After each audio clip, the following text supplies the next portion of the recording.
मी माझ्या आईवडिलांची एकुलती एक मुलगी होते. आमचे कुटुंब 4 जणांचे छोटं कुटुंब होतं. खरं तर माझी आत्या देखील आमच्या सोबतच राहत होती. माझ्या आणि माझ्या आत्याच्या वयात फक्त 5 वर्षांचा फरक होता. आजी आजोबाच्या निधनानंतर माझ्या आत्याची सगळी जबाबदारी माझ्या बाबांवरच आली होती आणि म्हणूनच ती सुरुवातीपासून आमच्या सोबतच राहत होती. ती मला आत्यापेक्षा मोठ्या बहिणीसारखी होती. आमच्यात अगदी मैत्रिणीसारखं बोलणं व्हायचं. माझी आत्या बबिता हिच्या लग्नाच्या वेळी मी फक्त 17 वर्षांची होते. माझं माझ्या आत्यावर खूप प्रेम होतं, कारण सुरुवातीपासूनच तिच्याशी माझी खूप जास्त जवळीक होती. त्यामुळे तिच्या लग्नाच्या वेळी मी खूप रडले होते. माझ्या आत्याच्या नवऱ्याने म्हणजे अमित अंकलने आत्याच्या निरोपाच्या वेळी मला जवळ बोलवलं आणि प्रेमाने समजावत म्हणाले की रिया, रडायला काय झालं?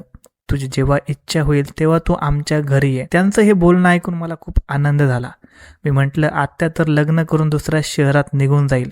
तेव्हा अंकल बोलू लागले की तर काय झालं, तुझं जेव्हा मन होईल तेव्हा ये, आणि जेव्हा तू आपल्या आत्याकडे येशील तेव्हा मी स्वतः तुला शहर दाखवेन. आत्या तर निरोप घेऊन निघून गेली, पण माझ्या मनात हा विचार झाला की मी कधी माझ्या आत्याकडे जाईन आणि खूप फिरून आनंद घेईन. हळूहळू आत्याच्या लग्नाला 1 वर्ष झालं, पण मी तिच्या शहरात एकदाही जाऊ शकले नाही. आणि इकडे आत्या देखील पूर्ण 1 वर्षानंतर आमच्या घरी आली होती. अमित अंकल देखील तिच्यासोबत आले होते. अमित अंकल खूप चांगले आणि प्रेमाने बोलणारे माणूस होते. ते आमच्या घरी होते तोवर प्रत्येक वेळी माझ्या जवळच राहायचे आणि माझी खूप काळजी घेत होते. ते माझ्यासाठी खूप गिफ्ट्स घेऊन आले होते. माझा भाऊ नव्हता, त्यामुळे मला त्यांच्याशी लगाव झाला. आता 1 आठवडा आमच्यासोबत घालवून ती परत आपल्या सासरी गेली. 3 महिन्यांनी एक दिवस आत्याचा फोन आला आणि तिने सांगितले की ती प्रेग्नेंट आहे. हे ऐकून मी आई आणि बाबा खूप आनंदी झालो, कारण खूप दिवसानंतर आमच्या घरी अशी काहीतरी आनंदाची बातमी आली होती. पण आत्या आनंदी असण्यासोबतच खूप परेशान सुद्धा होती आणि ती आईला सांगत होती की ती एकटी दुसऱ्या शहरात या अवस्थेत राहू शकत नाही, कारण तिला खूप उलट्या होतात आणि चक्कर येतात आणि डॉक्टरांनी तिला विश्रांती घ्यायला सांगितलं आहे. हे ऐकून आईसुद्धा खूप परेशान झाली. आत्या म्हणाले की जर आज माझी सासू जिवंत असती तर मला अशी परेशानी झालीच नसती. अशावेळी कोणीतरी महिलेचं सोबत असणं खूप गरजेचं असतं. माझ्यासोबत माझी आत्यासुद्धा आईची लाडकी होती. तिचं बोलणं ऐकून आईने आत्याला आमच्याकडेच राहायला येण्यासाठी सांगितलं, पण ती म्हणाली की अमित मला सोडायला तयारच नाही आणि डॉक्टरांनी अशा परिस्थितीत लांबचा प्रवास करण्यास मनाई केली आहे आणि जर आत्या आलीच तर अमित आणि त्यांच्या वडिलांना खाण्यापिण्याची खूप परेशानी होईल. असं सुद्धा हा 1-2 महिन्यांचा विषय नाहीये, अजून पूर्ण 9 महिने बाकी आहेत. आत्याचं बोलणं ऐकून आई म्हणाली की ठीक आहे, तू काळजी करू नकोस, मी रियाला तुझ्याकडे पाठवते. रिया तिथे पोहोचल्यानंतर तुझंही मन रमेल आणि ही तुला कामातसुद्धा मदत करेल. आईचं बोलणं ऐकून आत्या खूप आनंदी झाली आणि म्हणाली की तू रियाला एकटी नको पाठवस, मी अमितला सांगेन, तो तिला नेण्यासाठी येईल. खरं तर मी स्वतः केव्हापासून या संधीची वाट पाहत होते की कधी मला आत्याकडे जाण्याची संधी मिळेल. त्यासाठी न जाणे किती वेळा देवाला प्रार्थना केली होती. मी लगेचच आनंदाने माझं सामान बांधलं. दिदी बनण्याचा आनंद तर वेगळाच होता. 3 दिवसानंतर अमित अंकल मला न्यायला आले आणि मी त्यांच्यासोबत माझ्या आत्याकडे दुसऱ्या शहरात पोहोचले. आत्याच्या सासरे फक्त आत्याचे सासरे आणि अमित अंकल राहत होते, त्यामुळे मला तिथे राहण्यास कोणतीही अडचण येणार नव्हती, कोणताही ताण नव्हता. आत्यालाही मला पाहून खूप आनंद झाला होता. तिने आधीच माझ्या आवडीचं सगळं जेवण बनवून ठेवलं होतं. तिने मला राहण्यासाठी आपल्या समोरची खोली दिली होती. आत्याच्या सासऱ्यांना नमस्ते करण्यासाठी मी त्यांच्या खोलीत गेले तर त्यांचा स्वभाव मला काहीसा विचित्र वाटला. ते आजारी माणसासारखे पलंगावर पडलेले होते. मला पाहून ते खूप विचित्र बोलू लागले. त्यांचं बोलणं माझ्या समजण्याच्या बाहेर होतं. म्हणून आत्या माझा हात धरून मला त्यांच्या खोलीतून बाहेर घेऊन आले आणि म्हणाले की खरं तर त्यांचे सासरे खूप वर्षापासून अशाच प्रकारे आजारी आहेत आणि त्यांचं वय देखील झालं आहे, त्यामुळे ते बऱ्याचदा अशा प्रकारे उलटसुलटच बोलतात. मग मला आठवलं की आत्याच्या लग्नातही त्यांचे सासरे आले नव्हते. बाबांच्या एका मित्राने अमित अंकलचं नातं आत्यासाठी सुचवलं होतं. माझी त्यांच्या सासऱ्यांची ही पहिलीच भेट होती आणि खरं सांगायचं तर मी त्यांना भेटून खूप घाबरले होते. मला आत्याच्या घरी येऊन आता 4 दिवस झाले होते. मी पुन्हा त्यांच्या सासऱ्याच्या खोलीत गेले नाही. अमित अंकल माझी खूप काळजी घेत होते आणि आत्याची तब्येत ठीक नसल्यामुळे ती पलंगावरच पडलेली होती. सगळं घर मीच सांभाळत होते. पण मग एक दिवस असं काही घडलं की माझ्या अंगावर काटा आला. रात्रीच्या जेवणानंतर स्वयंपाकघर स्वच्छ करून मी माझ्या खोलीत आले तेव्हा मला वाटलं की आंघोळ करून फ्रेश होते आणि मग झोपते, कारण खूप गरमी होती आणि मी घामाने भिजले होते. मी आंघोळीसाठी माझ्या खोलीच्या वॉशरूममध्ये गेले तर थोड्याच वेळात मला असं वाटलं की जणू कोणीतरी तिथे मला पाहत आहे. आधी मला वाटलं की माझी आत्या असेल, पण अचानक माझं लक्ष खिडकीच्या दिशेने गेलं तर माझे भानच हरपलं. ते मला कोणाची तरी सावली दिसली आणि मला खात्री झाली की कोणीतरी लपून मला पाहत होतं. या गोष्टीने तर माझी धडधडच वाढली. मी पटकन माझे कपडे घातले आणि धावत खोलीतून बाहेर आले आणि आत्याच्या खोलीत गेले तर पाहिलं की आत्या आणि अंकल आरामात पडले होते. त्यांच्या खोलीचा दरवाजा उघडा होता. आता त्या दोघांना एकत्र पाहून मला संकोच वाटत होता. मला तिथे पाहून अंकल उठून बसले आणि म्हणाले की रिया आत ये, उगाच दरवाज्यावर का थांबलेस? मला समजलं नाही की मी त्यांना काय सांगावं. मी असंच काहीतरी बोलून टाळलं की मी आत्याला दूध विचारण्यासाठी आले होते आणि आत्या म्हणाले की तू जाऊन आराम कर, आता बाकीचं काम मी अमितला सांगते. मग मी माझ्या खोलीत परत जात होते तर माझं लक्ष आत्याच्या सासऱ्यांकडे गेले. ते बाहेरून परत येत त्यांच्या खोलीत जात होते आणि ती मला खूप विचित्र नजरेने पाहत म्हणाले की तू दिसायला खूप छान आहेस आणि निरागस आहे, त्यामुळे स्वतःची काळजी घे आणि कोणावरही डोळे बंद करून विश्वास ठेवू नकोस. त्यांचं हे बोलणं ऐकून मला खूप राग आला. मी विचारही करू शकत नव्हते की ते मला असं काही बोलू शकतात.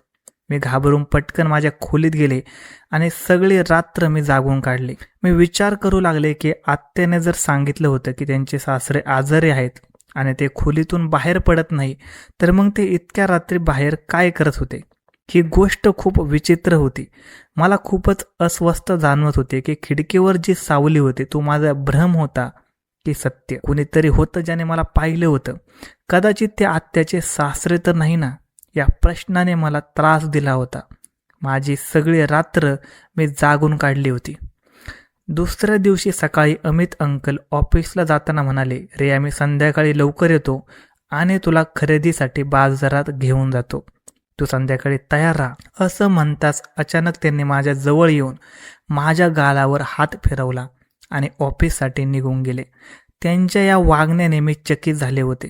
आत्या त्यावेळी माझ्या मागेच उभी होती. ती म्हणाली की अमित तुझ्यावर खूप प्रेम करतात, म्हणून तू देखील त्यांची काळजी घेण्याचा प्रयत्न कर, कारण सध्या मी त्यांची काळजी घेऊ शकत नाही. आत्याचं बोलणं ऐकून मी म्हणाले की तू बिलकुल काळजी करू नकोस, मी त्यांची चांगली काळजी घेईन. संध्याकाळी मी छान तयार झाले तर अमित अंकल मला खरेदीसाठी घेऊन गेले. त्यांनी आत्यापेक्षा माझ्यासाठी जास्त खरेदी केली होती, पण मला काय माहीत होतं की माझा हा आनंद फक्त काही दिवसांचाच पाहून आहे. त्या रात्री अचानक लाईट गेली. त्याचवेळी माझ्या खोलीत कुणीतरी मला जोरात ढकललं. मी खूप घाबरले. मला अशा प्रकारची कोणती गोष्ट अपेक्षित नव्हती. तो व्यक्ती अचानक मागे सरकला आणि मी धावत माझ्या खोलीतून बाहेर पडले. मला अजून काहीही दिसत नव्हतं कारण अंधार खूप होता, पण अंदाजाने भिंतीचा आधार घेत मी आत्याच्या खोलीत पोहोचले. तिथे जाऊन मी आत्याला आवाज दिला तर ती म्हणाली, रिया तू काळजी करू नकोस, अमित अजून लाईट बघायला गेले आहेत. आमच्या घरी वारंवार लाईट कट होत असते, अमित लवकरच ठीक करतील. आत्याने तिच्या मोबाईल फोनची टॉर्च लावली होती. माझ्याकडे तर मोबाईल देखील नव्हता. मी आत्याच्या जवळ बसून रडू लागले. थोड्याच वेळात लाईट आली. ती म्हणाले तू खूप बावळट आहेस, थोड्या अंधारला घाबरलीस, मग माझी काळजी कशी घेणार? आत्याचं बोलणं ऐकून मी म्हणाले असं नाहीये, माझ्या खोलीत खरंच कोणीतरी होतं म्हणून मी घाबरले. माझं बोलणं ऐकून ती जोरात हसू लागली आणि म्हणाले की अमित तर माझ्यासोबत माझ्या खोलीत होते आणि माझे सासरे तर खोलीतून बाहेर येतच नाही. अंधारामुळे तू घाबरले आहे, दुसरं काहीही गोष्ट नाही. मला समजलं नाही की आत्याला मी कसा विश्वास पटवू की माझ्या खोलीत खरंच कोणीतरी होतं, पण तो कोण असू शकतो हे मला समजत नव्हतं.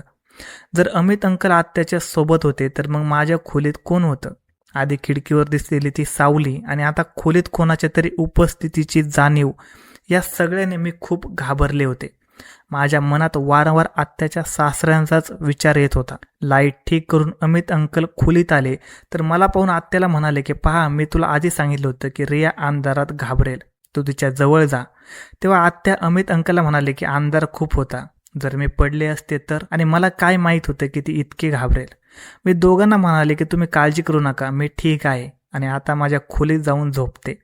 मला आत्याला जास्त त्रास द्यायचा नव्हता, कारण आईने मला बजावलं होतं की डॉक्टरने आत्याला तणाव देण्यास मनाई केली आहे.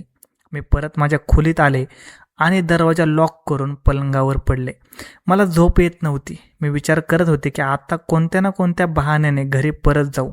जो काही होता हा माझा भ्रम नव्हता याची मला पक्की खात्री झाली होती की कोणीतरी माझ्या एकटेपणाचा फायदा उचलण्याचा प्रयत्न करत होता.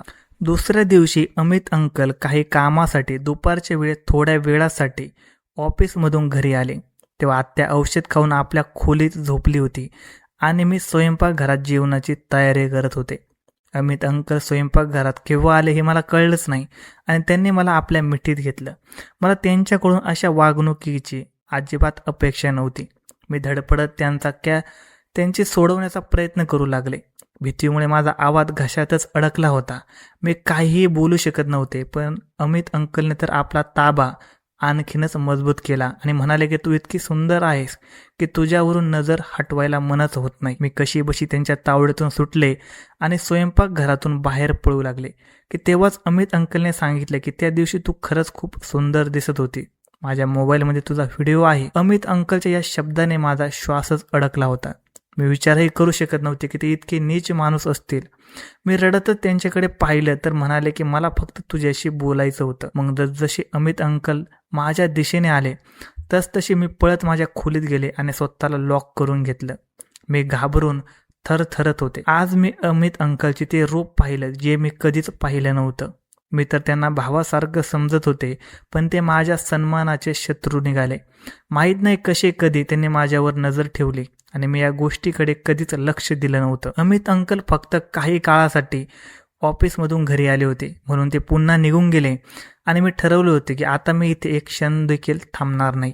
संध्याकाळची वेळ जेव्हा आत्या आपल्या खोलीतून उठून माझ्या जवळ आली तेव्हा माझे डोळे खूप रडल्याने सुजले होते. माझी अशी अवस्था पाहून ती काळजीने विचारू लागली की काय झालंय रिया, कसल्या कारणाने आणि तू इतकी का रडत आहेस.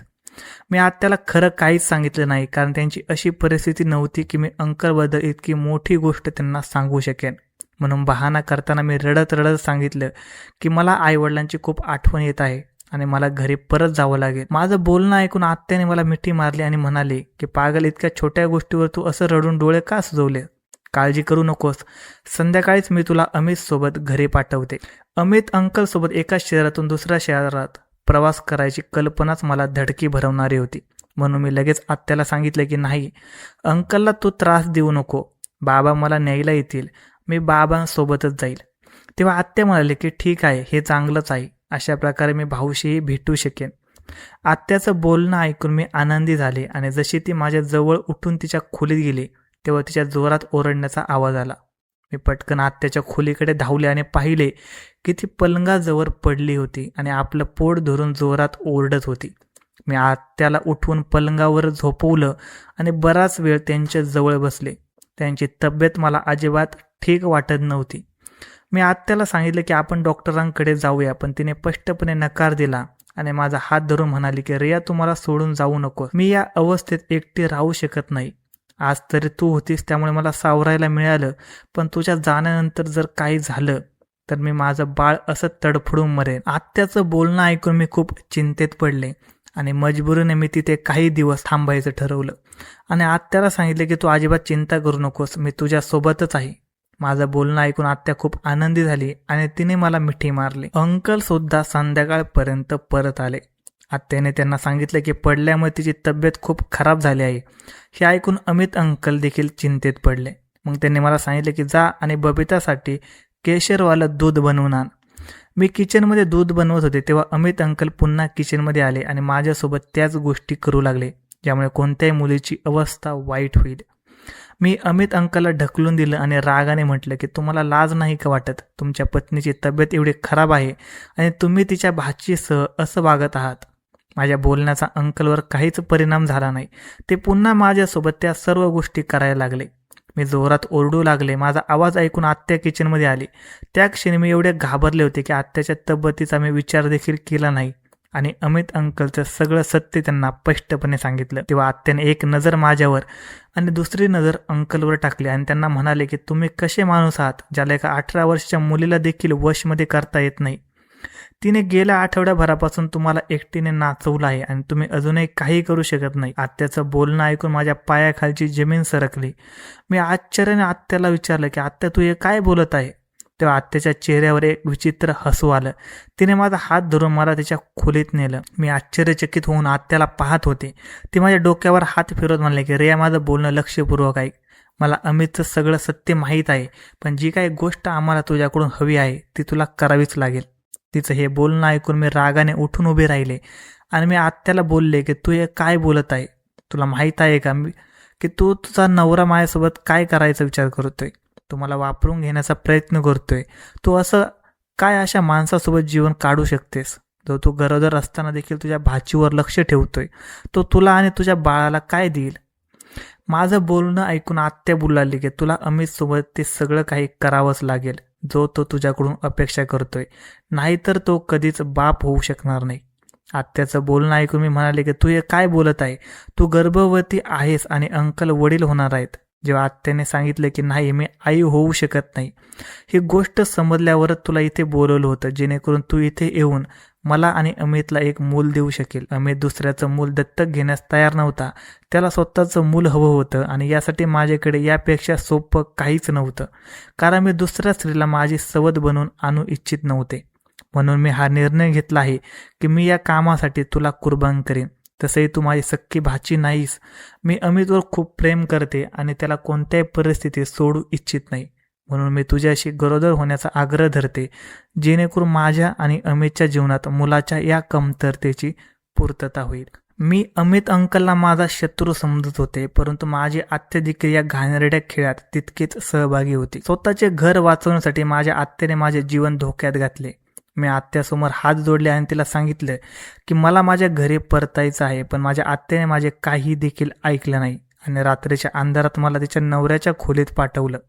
माझ्या बचावासाठी काही सुद्धा पर्याय नव्हता, कारण आत्याने धमकी दिली की जर मी तिचे ऐकले नाही तर अमित माझ्याशी जे काही करेल त्याचा दोष माझ्या खोट्या प्रियकरावर टाकला जाईल आणि मी आयुष्यभर माझ्या आईवडिलांना माझ्या चारित्र्याची सफाई देत राहीन.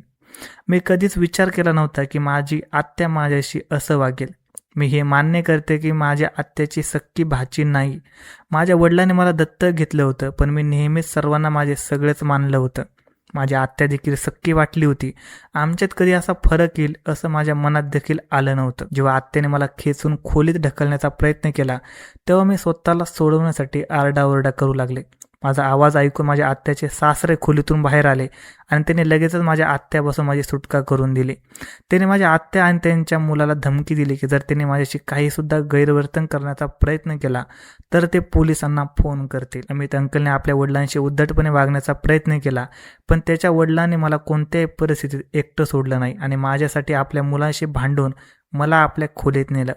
ती म्हणाले की मुली मला सुरुवातीपासून शंका होती की या दोघांचे हेतू चुकीचे आहेत.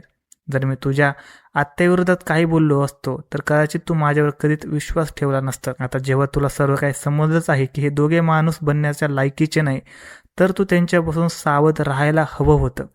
कदाचित माझ्या मुलाच्या संगोपनात काहीतरी कमतरता राहिली आहे, त्यामुळेच आज मला हे दिवस पाहायला मिळत आहेत. मी अमितच्या वडिलांच्या फोनवरून माझ्या घरी फोन लावला आणि माझ्या वडिलांना संपूर्ण सत्य सांगितलं. दुसऱ्या दिवशी सकाळीच माझे वडील मला न्यायला आले. त्याने माझ्या बोलण्यावर विश्वास ठेवून आत्याशी कायमचं नातं तोडलं. माझ्या वडिलांनी याबद्दल खेद वाटला की कदाचित त्यांच्या संगोपनात काहीतरी कमी राहिली होती, कारण त्याने कधीच आपल्या मुलीत आणि आपल्या बहिणीत कोणताही फरक केला नव्हता आणि आत्याने त्यांच्या प्रेमाचा त्यांचा असा मोबदला दिला होता. हे घडून अनेक वर्षे झाली आहेत. आता आमच्या आत्याशी कोणताही संबंध नाही, परंतु मला एक गोष्ट चांगली समजली आहे की माझ्या आईने मला आत्याच्या घरी एकटे पाठवून खूप मोठी चूक केली होती आणि मी एका सामान्य व्यक्तीवर विश्वास ठेवून मोठी चूक केली होती. माझ्या आत्याने माझ्यासोबत केलेले वर्तन सहन करण्याजोगे अजिबात नव्हते, परंतु आजच्या जगात हेच काहीतरी घडत आहे. त्यामुळे प्रत्येकाने आपली इज्जत जपून ठेवावी. कोणावर देखील विश्वास ठेवू नका, कारण काही नाती अशी असतात जी आपल्या स्वार्थासाठी काही देखील करू शकतात. त्यांना इतर कोणत्याही गोष्टीची पर्वा नसते, फक्त आपला स्वार्थ साधण्याचा त्यांचा उद्देश असतो. स्वार्थाच्या पुढे त्यांना योग्य अयोग्य काहीच समजत नाही. तर मित्रांनो, अमित अंकलच्या वडिलांनी त्यांच्या मुलाच्या विरोधात जाऊन माझे साथ देऊन योग्य केले की अयोग्य ते कमेंट करून नक्की सांगा. आणि स्टोरी आवडली असेल तर व्हिडिओला लाईक आणि चॅनलला सबस्क्राईब करायला विसरू नका. धन्यवाद.